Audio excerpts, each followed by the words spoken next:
네. 계속해서 검찰개혁 관련해서 질의하겠습니다. 이재명 대통령의 대선 공약이 수사기소 분리였고 후보자께서도 동의한다고 이렇게 말씀하셨습니다. 사실은 문재인 정부에서도 대선 공약이 수사기소 분리였습니다. 그렇지만 수사기소 분리는 그때 달성하지 못했습니다. 결과적으로는 이제 검찰개혁에 실패했다라는 평가도 받고 있습니다. 물론 공수처를 만들었다든지 또 뭐 경찰의 국수본을 만들었다든지 또 여러 의미 있는 성과가 물론 있습니다만 또 단계적으로 검찰개혁을 해야 한다는 그런 측면에서 볼 때 그 한계가 있었다라는 그런 부분도 인정해야 하지만 결과적으로는 수사기소 분리라고 하는 공약은까지는 도달하지 못했습니다.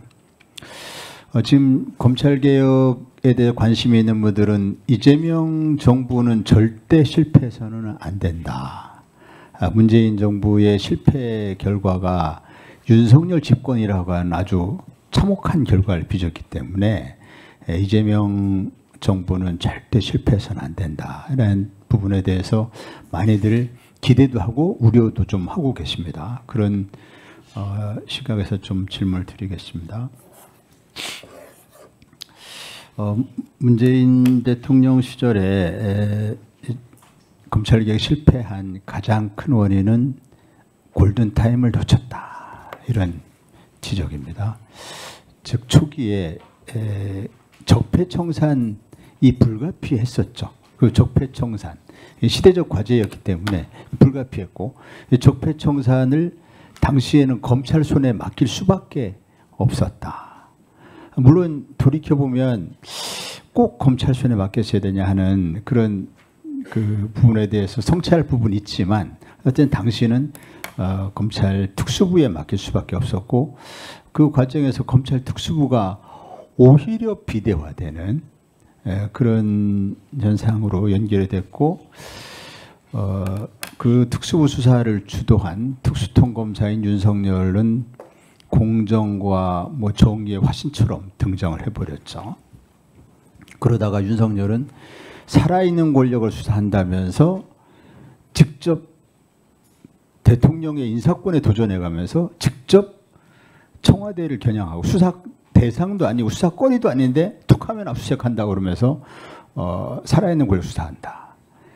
그 과정에서 아시겠지만 조국 전 법무부 장관이 검찰 개혁을 강도 높게 추진할 것 같으니까 요거 막아야겠다.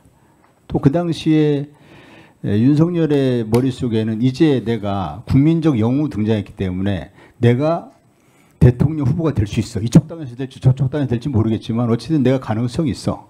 이렇게 상황을 놓고 보면 그 중에 강력한 그 경쟁자가 잠재 경쟁자가 조국이라고 볼 수 있는데 이거 좀 제거할 필요가 있겠다라는 생각도 했을 법합니다. 아무튼 그렇게 돼서 수사기소 분리는 결국 실패하고 검찰 정권이 탄생하게 됐습니다. 그래서 그 과오를 반복하지 않아야 되겠는데 우선 검찰개혁은 아까 말씀드린 것처럼 입법으로 해야 할 일이어서 총리로 취임하신다 하더라도 총리님의 의지, 대통령님의 의지만 가지고 되는 건 아닌 것이죠. 국회에서 입법으로 해결해야 됩니다. 그 입법을 언제까지 마무리 지을 것인가에 대해서 국회에서 또 역시 많은 논의가 필요하고 국회에서 해야 할 일이지만 입법 후에도 또 유예기간, 시행까지 유예기간을 좀 둬야 한다. 이게 큰 변화이기 때문에 그러면은 1년에서 1년 반 정도 좀 시간이 걸리지 않을까 이렇게 보는 것이죠. 그 사이에 이제 정부에서 해야 할 일이 아까도 말씀드렸지만은 비입법적인 사항들, 시행령, 시행규칙, 예산, 인력, 직제 등에 대해서 아주 단호하게 또 신속하게 개혁 작업을 해야 한다 생각합니다. 후보자님 기억하시지만 21대 국회에서 그 검찰 직접수사 범위를 6대 범죄에서 2대 범죄로 줄이던 과정 기억하시죠? 네. 21대 국회 끝날 때쯤에 이렇게 했고 그 당시에 박홍근 원내대표, 국민의힘 권성동 원내대표 합의안도 기억하시죠? 네. 네. 그 박병석 의장님 주재로 했던 합의안 네. 기억하실 겁니다. 그 당시 검찰청법 개정안 또 합의안의 취지는 검찰의 수사권을 대폭 축소하는 것이죠. 맞죠? 네. 즉 예전에 부경공선 방대로간 6대 범죄에서 부패 경제 2대 범죄를 줄이는 네. 그런 대폭 축소하는 거였습니다. 그런데 윤석열이 집권한 이후에 한동훈 법무장관이 사실상 시행령을 통해서 직접 수사권을 다 부활시켰습니다. 아시죠? 다 네. 사실상 다 부활시켰습니다. 그 부활된 수사권을 가지고 문재인 정부 전 정권 인사 수사에 나섰어요. 대표적인 예가 서훈 전 국가안보실장을 직권남용으로 수사했고 송영길 전 당대표를 정당보 위반으로 수사했고 이재명 대통령을 위증교사로 수사했습니다. 이게 다 그 국회에서 만든 입법인 그 부패 경제로 수사권을 축소한 그러한 입법 취지가 그대로 살려졌다면 검사가 직접 수사할 수 있는 대상 범죄가 아닙니다. 이 직권남용, 정당법 등 이것이 또 위증교사 이것이 한동훈이가 늘려놓은 한동훈 장관이 시행령을 통해서 늘려놓은 것이지 국회 입법 취지대로 부패 경제 한정하면 수사할 수 없는 범죄들입니다. 그렇다면 너무 당연한 이야기인데 후보자님이 총리로 취임하시면 이런 위헌 위법적인 시행령부터 당장 바로잡아야 되지 않겠습니까? 이거 어떻게 생각하십니까? 굉장히 맞는 지적이라고 생각하고요. 저도 한동훈 장관 시절에 윤석열 대통령 한동훈 장관 시절에 가장 잘못한 일이 시행령 통치라고 생각합니다. 사실상 헌법과 법률을 무시한 것인데요.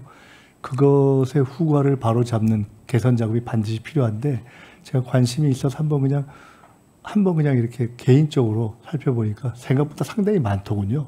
그래서 그런 내용들에 대해서 국회에서 또는 각 당에서 잘 검토해 주셔서 진행을 우선 해주시면 좋을 것 같다는. 네, 시행령은 대통령과 법무부의 영이기 때문에 정부에서 할 일입니다. 아니 그렇습니다. 그런데 이제 그 부분들에 대해서 의견들을 조금 더 이렇게 모아주시면 훨씬 더 좋을 것 같고요.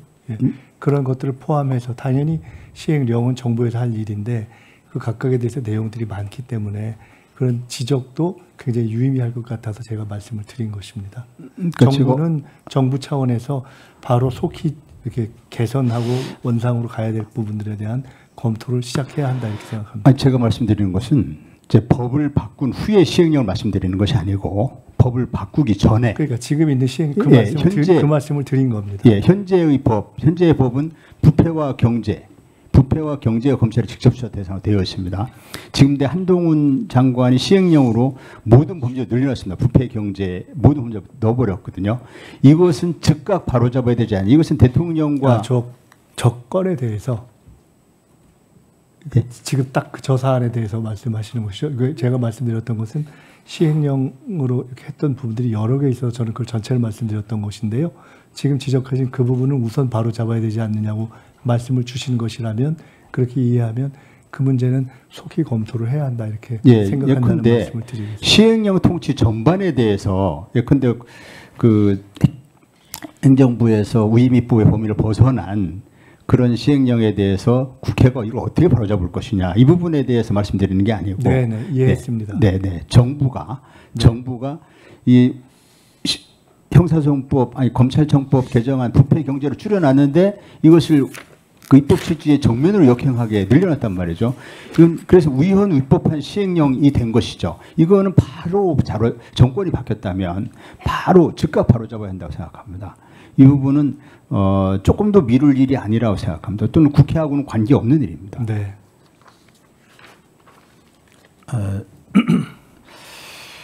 이제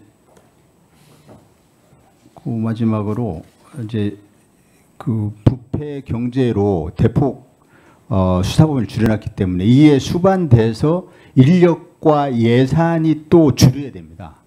인력과 예산 이것도 정부가 해야 할 일입니다. 근데 예산은 이번 금년 예산부터 이것이 줄어야 됩니다. 그래서 이번에 정기국회에 제출되는 정부의 예산안부터 이 수사 대상이 그만큼 줄었기 때문에 수사 예산을 줄여야 됩니다. 지난번에 안 줄였습니다. 지난 정부, 윤석열 정부 이거 줄여야 되고 인력도 줄여야 된다. 일이 줄었는데 왜 인력이 그대로 있는가? 이 부분에 대해서도 인력과 예산을 어떻게 줄일 것인지 이건 정부가 즉각해야 하는 거죠. 황 의원님께서 제가 만약에 청문회를 마치고 잘 일을 정식으로 할 수 있게 되는 상황이 된다면은 한 번 더 구체적으로 또 한번 말씀을 들을 기회를 갖고 저것을 속히할 수 있는 방법을 찾겠습니다. 네, 황은하 의원님 수고하셨습니다.